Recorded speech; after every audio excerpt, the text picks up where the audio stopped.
یقین رکھیے کہ دنیاوی زندگانی تو بس کھیل کود کے سوا کچھ نہیں.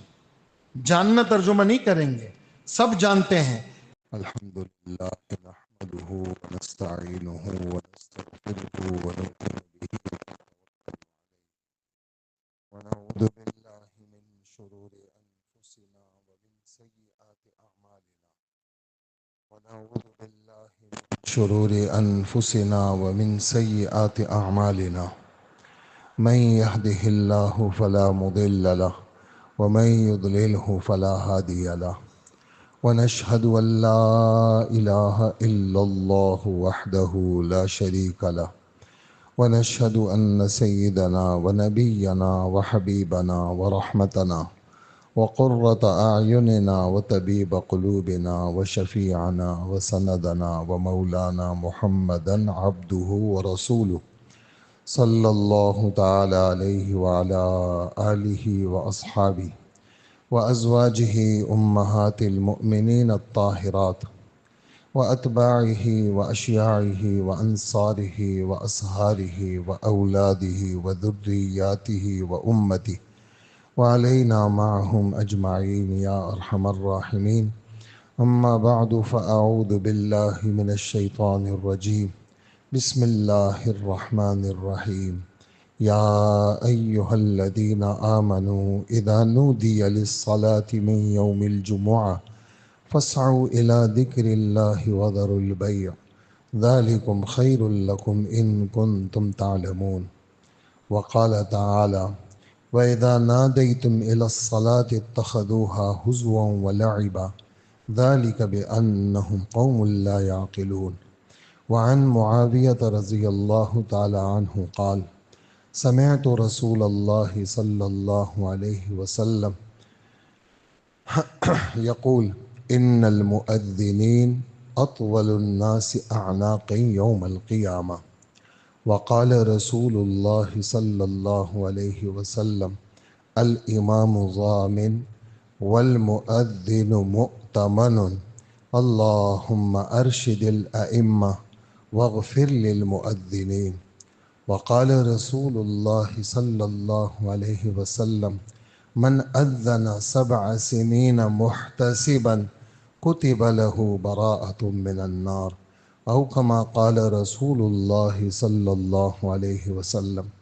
میرے انتہائی قابل احترام بزرگوں، دوستوں، بھائیوں، اللہ جل جلالہ نے ہر عمل کے فضائل اور مسائل نبی صلی اللہ علیہ وآلہ وسلم کے ذریعے سے امت تک پہنچائے ہیں، اور امت کے ذمے ہیں ان چیزوں کو اپنے علم میں لانا اور اس کے بعد اپنے عمل میں لانا، اور پھر اس کے بعد ان باتوں کو صحیح طریقے سے حاصل کر کے دوسروں تک پہنچانا.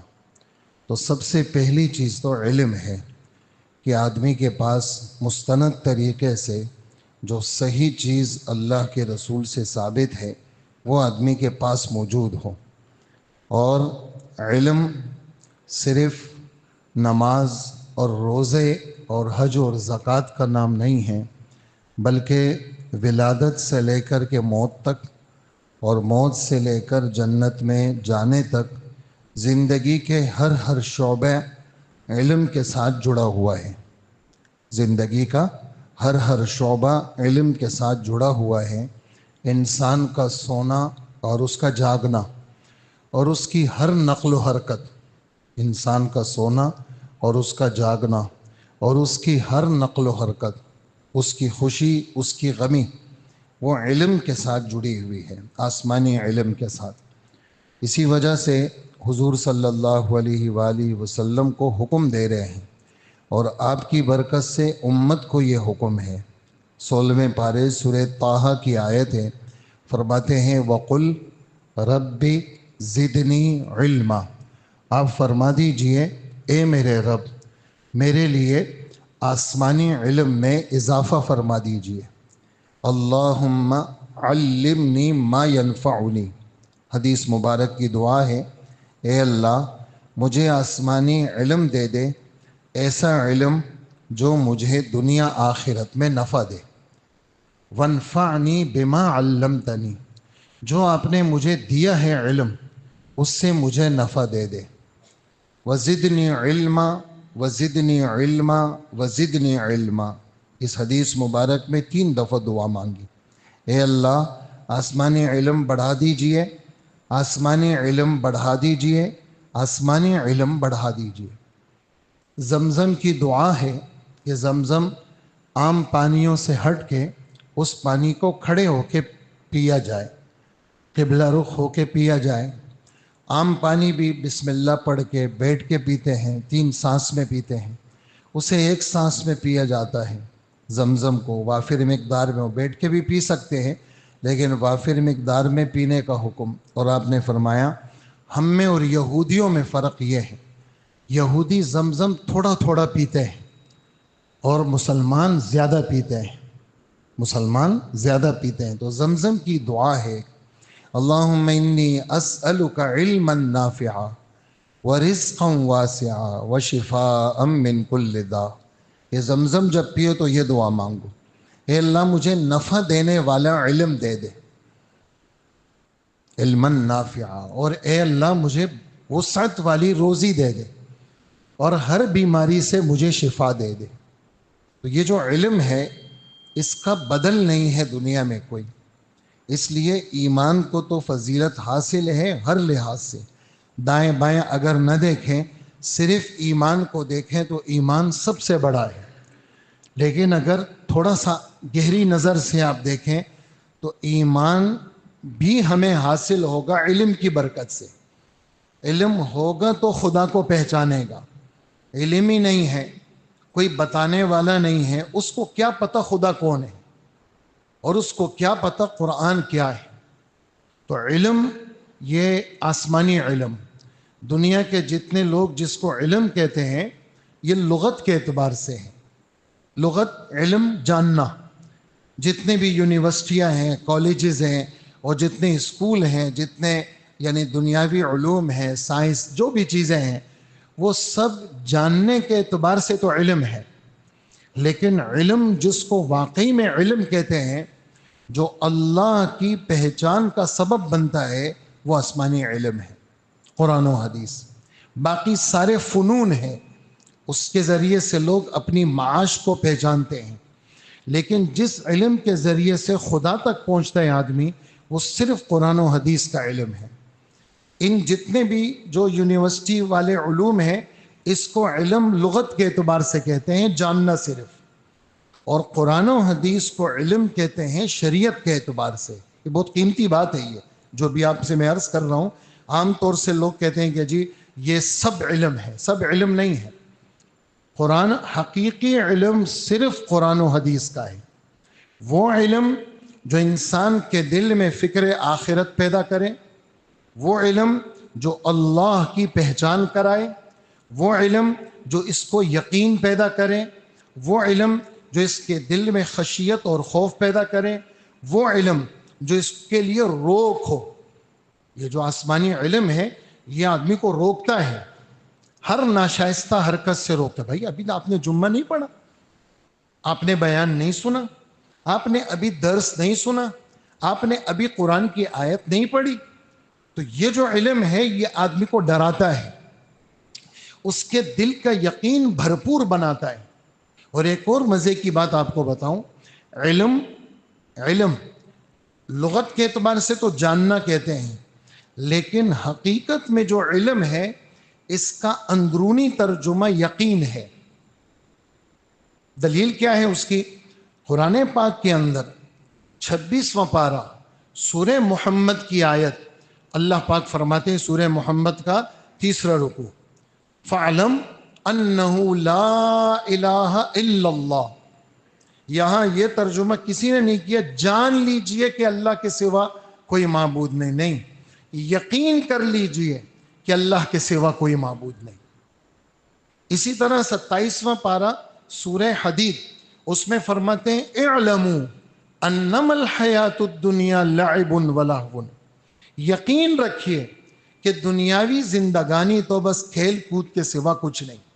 جاننا ترجمہ نہیں کریں گے، سب جانتے ہیں، لیکن علم کا حقیقی مفہوم وہ یقین کے لیے بولا جاتا ہے۔ کیا بتانا چاہ رہا ہوں؟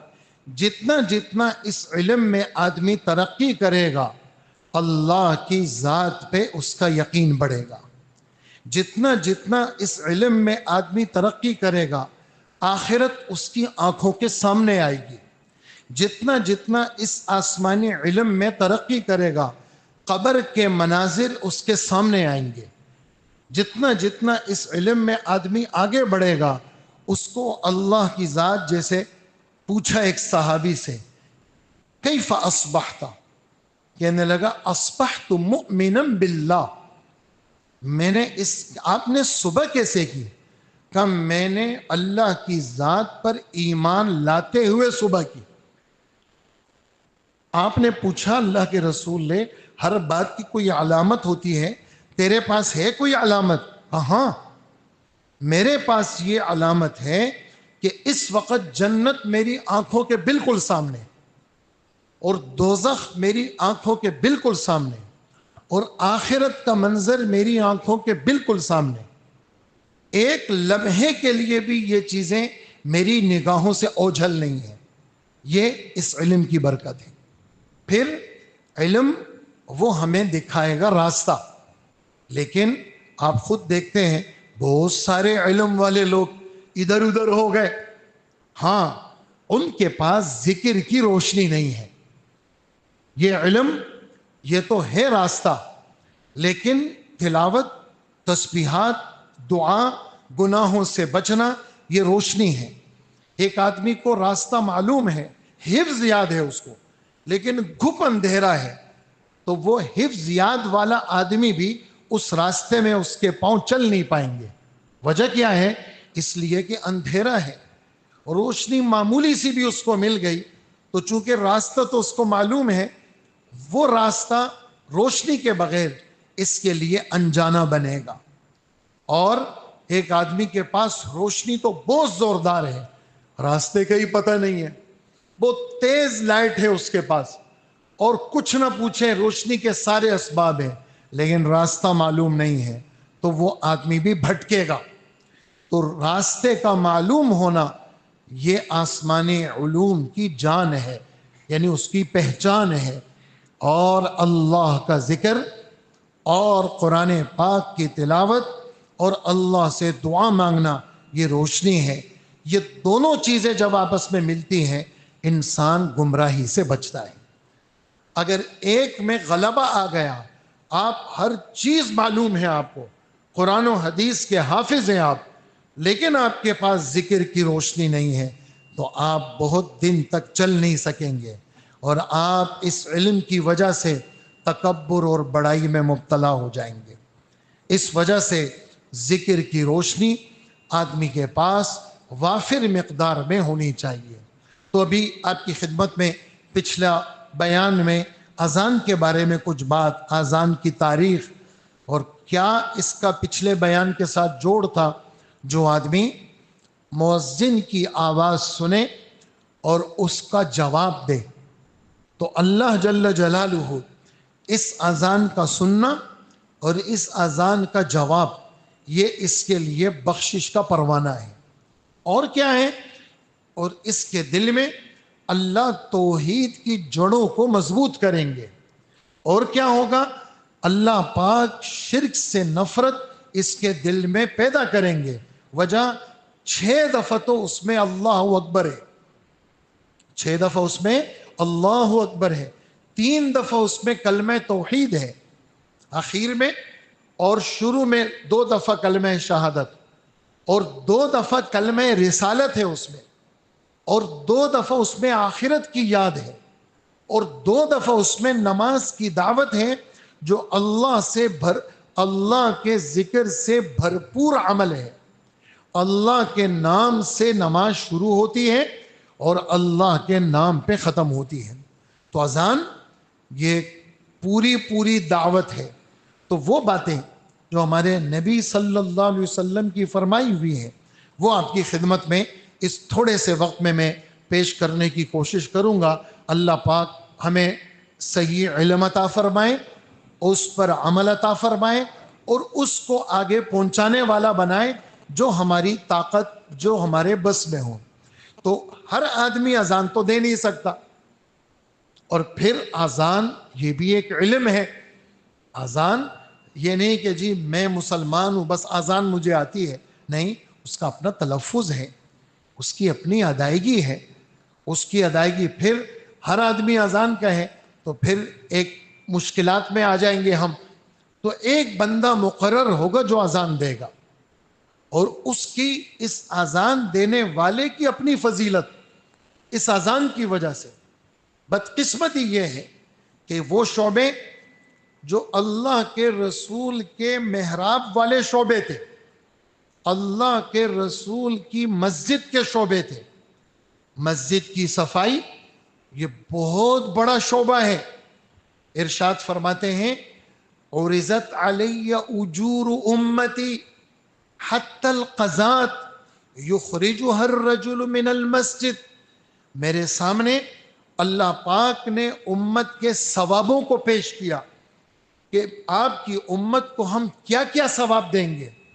یہاں تک کہ میرے سامنے یہ ثواب بھی آیا کہ ایک بندے نے تنکا دیکھا مسجد میں اور تنکا اٹھایا، مسجد کی صفائی کی غرض سے وہ تنکا مسجد سے باہر پھینکا، اللہ اس پر اس پھینکنے والے کی بخشش کریں گے. ہم نے تو دیکھا یار یہ مسجد کا خادم ہمیں تو بڑا حقیر لگتا ہے، یار جھاڑو ہی تو دیتا ہے. یہ نہیں سوچا کہاں جھاڑو دیتا ہے. یہ کوئی بھنگی ہے، کوئی باہر کے گٹروں کی صفائی کر رہا ہے، یا باہر کی گلیوں میں جھاڑو دیتا ہے، یا خدا کے گھر میں جھاڑو دیتا ہے، اللہ کے گھر کی صفائی کرتا ہے. تو یہ آدمی جو خدا کے گھر کی صفائی کرے اس کا اللہ کے ہاں کتنا مرتبہ ہے. آپ کو میں قصہ سناؤں بخاری شریف کا. ایک سیاہ فام خاتون آئی اور ٹوٹے ہوئے دل کے ساتھ آپ نے اس کا استقبال کیا.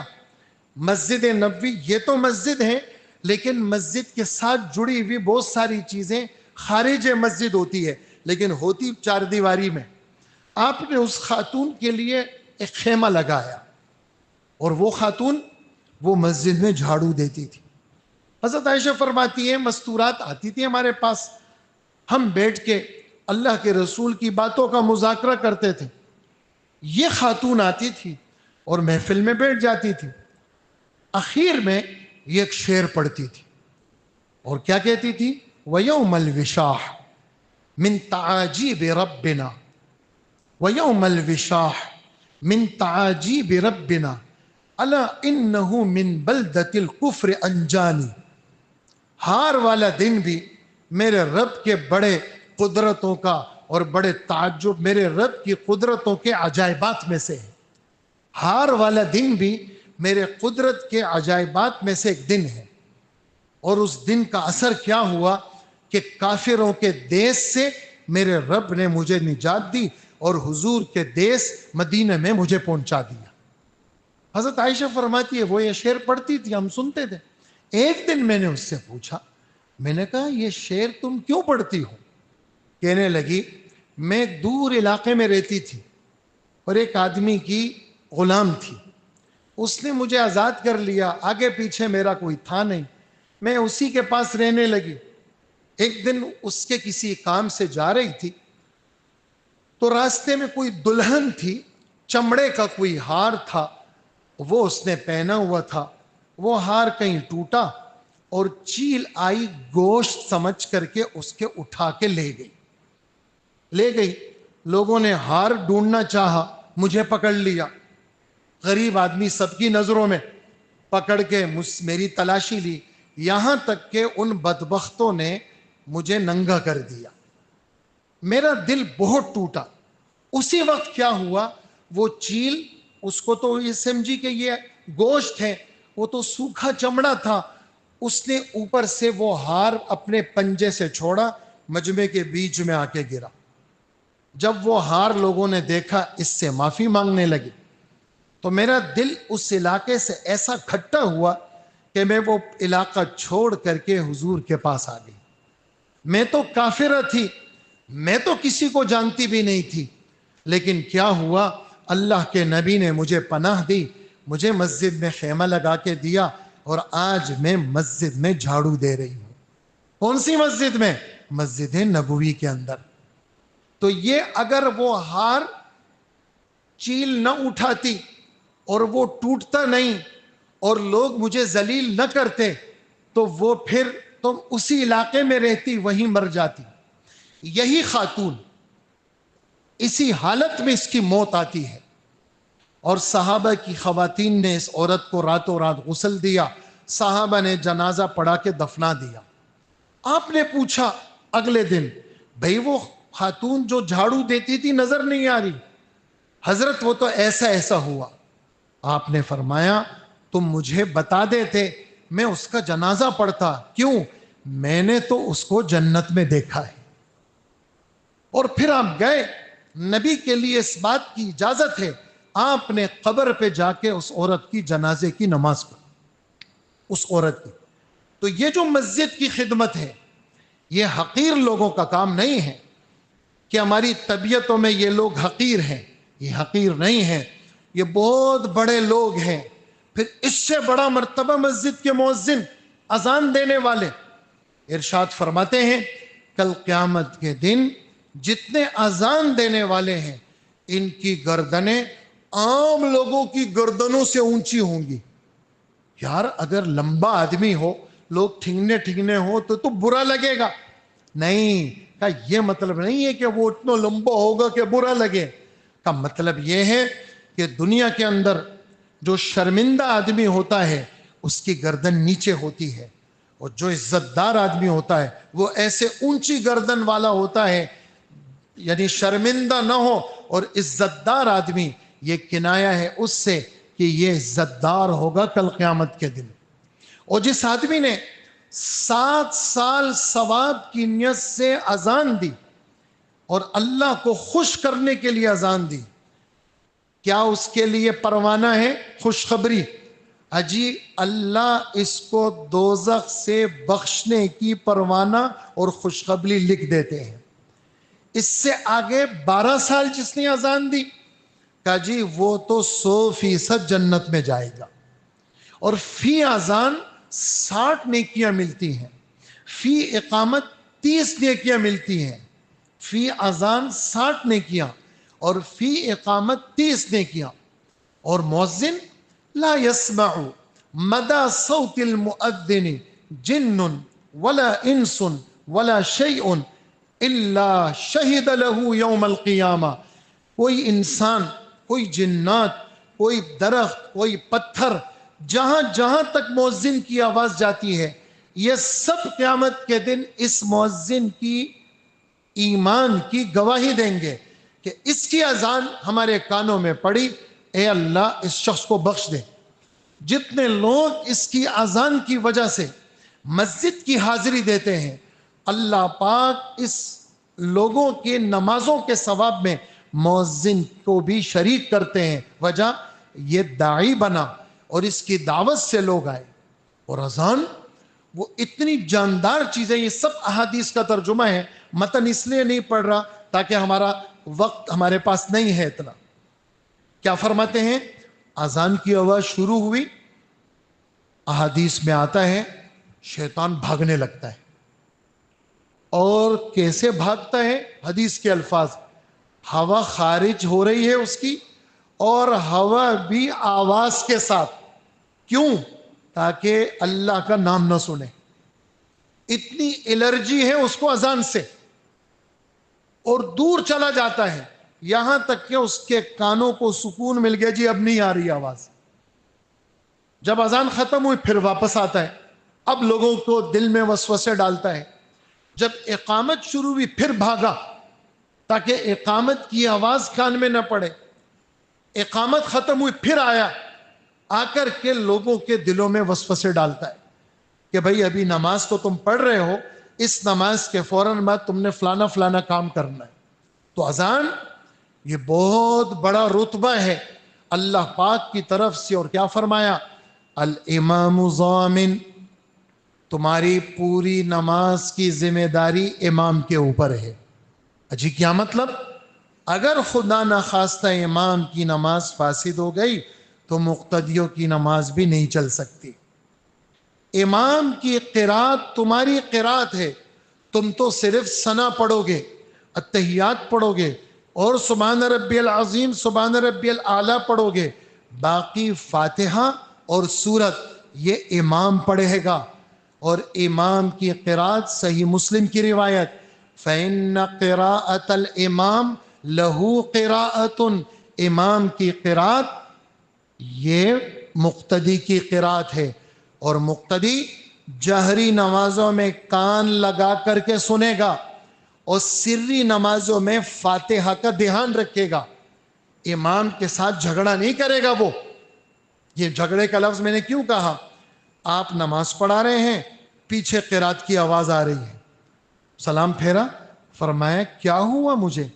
میرے ساتھ تم لوگ نماز میں جھگڑے کرتے ہو؟ اللہ کے رسول ہم تو جھگڑا نہیں کرتے۔ او بھائیوں، میں جب قرات کر رہا ہوں تمہیں تو خاموش سننا چاہیے، میں بھی قرات کر رہا ہوں تم بھی قرات کر رہے ہو، یہ تو تم میرے ساتھ جھگڑا کر رہے ہو نماز میں۔ اس لیے جب قرات ہو رہی ہو تو چپ رہا کرو۔ قرآن پاک کی سورہ اعراف کی آخری رکوع کی آیت، جب قرآن کی تلاوت ہو تو تم چپ رہو اور کان لگا کے اللہ کا کلام سنو، اور جب ظہر اثر میں امام خاموش ہے تو تم نے دھیان دینا ہے فاتحہ کی طرف، پڑھنا پھر بھی نہیں ہے۔ کیوں؟ الامام ضامن والمؤذن مؤتمن، مؤذن یہ تو امانت دار ہے۔ اجی کس چیز کا؟ تمہاری نماز کا۔ وقت داخل ہوا، مؤذن اذان دے گا تو پتہ چلے گا وقت ہو گیا، اور سحری کا وقت ختم ہوا تو پتہ چلے گا کہ جی روزہ شروع ہو گیا، اور جی افطار کا وقت شروع ہوا تو مؤذن نے کہا تو اب پتہ چلے گا کہ جی روزہ ختم ہو گیا۔ خصلتان معلقتان فی اعناق المؤذنین، دو چیزیں مؤذنوں کے گلے میں اللہ نے ڈالی ہے، وہ کیا؟ صیامہم وصلاتہم، لوگوں کے روزے اور لوگوں کی نمازیں، یہ مؤذنوں کی گلے میں اللہ نے ڈالی ہے۔ جب اس حدیث میں فرمایا اے اللہ آپ نے تو اماموں کی رہنمائی کرنی ہے، یا اللہ قدم قدم امام کو آپ نے راستہ دکھانا ہے تاکہ لوگوں کو سیدھا راستہ دکھاتا رہے، اور اے اللہ مؤذن سے کوئی ادھر ادھر کوئی چیز ہو جائے، اذان میں آگے پیچھے ہو جائے، اے اللہ مؤذن کی تو مغفرت کر دے۔ اللہم ارشد الائمہ واغفر للمؤذنین۔ تو یہ طبقہ مسجدوں میں اذان دینے والا، مسجدوں کی خدمت کرنے والا، مسجدوں کو سنبھالنے والا، یہ اللہ کے رسول کا طبقہ ہے، یہ اللہ کے رسول کی سیٹ ہے، یہ اللہ کے رسول کا منبر ہے۔ جیسے مسجدیں یہ بیت اللہ کی شاخیں ہیں، ایسے ہی یہ منبر اور یہ محراب یہ محمد الرسول اللہ کی جگہ ہیں۔ ہمارے دل میں ان جگہوں کی عظمت ہو، ان جگہوں کی قدر ہو۔ ایک تو اس شعبے کے ساتھ یہ تعلق۔ پھر اذان، بیان کی دوسری بات اذان، اس کے بارے میں آپ کی خدمت میں پڑھ کے نہیں سناؤں گا روایتیں، صرف صحابہ کے نام لوں گا۔ عبداللہ ابن عمر ابن عاص 1، حضرت عمر ابن خطاب 2، حضرت جابر ابن عبداللہ 3، حضرت سعد ابن ابی وقاص رضی اللہ عنہم 4۔ یہ 4 حضرات سے متفرق حدیث ہے، غور سے سنیے گا۔ کیا فرمایا؟ مؤذن صاحب جو کہے اے لوگو، اے مسلمانوں، تم بھی وہی الفاظ دہرانا جو مؤذن کہتا ہے، صرف حی علی الصلاح حی علی الفلاح میں لا حول ولا قوت الا باللہ کہنا۔ کیا ملے گا؟ حضرت عمر کی روایت، کیا آپ کا فرمان ہے اللہ اس جواب دینے پر، اس جواب دینے والے کے لیے جنت کا فیصلہ کریں گے۔ نمبر 2، جواب دے دیا آپ نے، اب کیا کرنا ہے؟ کہ جی اب تو درود شریف پڑھ لو۔ ایک اذان سے پہلے حضرت بلال حضور کو دیکھ رہے ہیں، اذان سے پہلے درود نہیں پڑھ رہے، اذان کے بعد خاموش درود، زور سے وہ بھی نہیں، اور درود بھی درود ابراہیمی. جس نے اذان کے بعد درود پڑھا، درود ابراہیمی، اللہ اس پہ 10 رحمتیں اتاریں گے. پھر میرے لیے اللہ سے وسیلہ مانگے. حضرت یہ وسیلہ کیا چیز ہے؟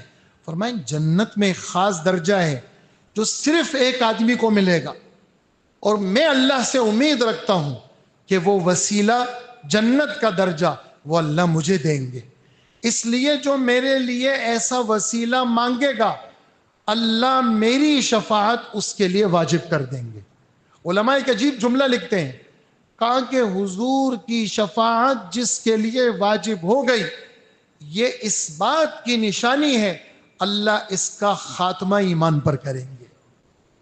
2 حدیثیں.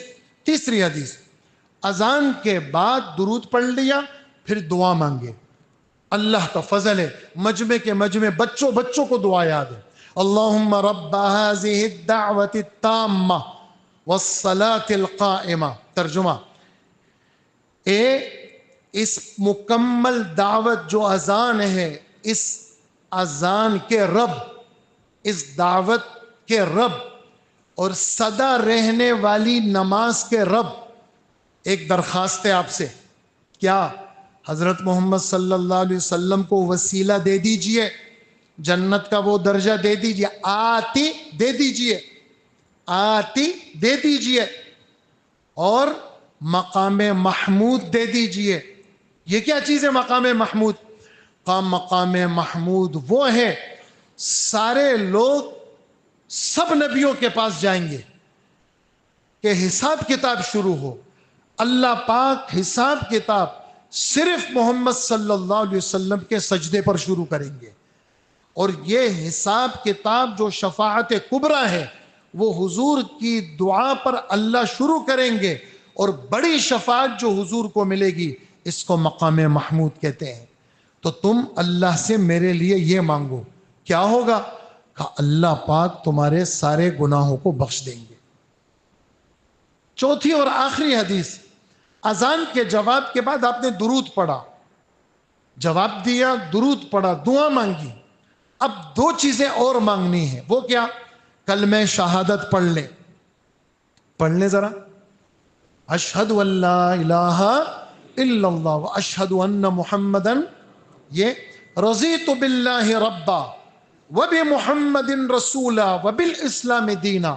جس نے یہ پڑھ لیا اللہ پاک اس کے پچھلے سارے گناہ معاف کر دیں گے.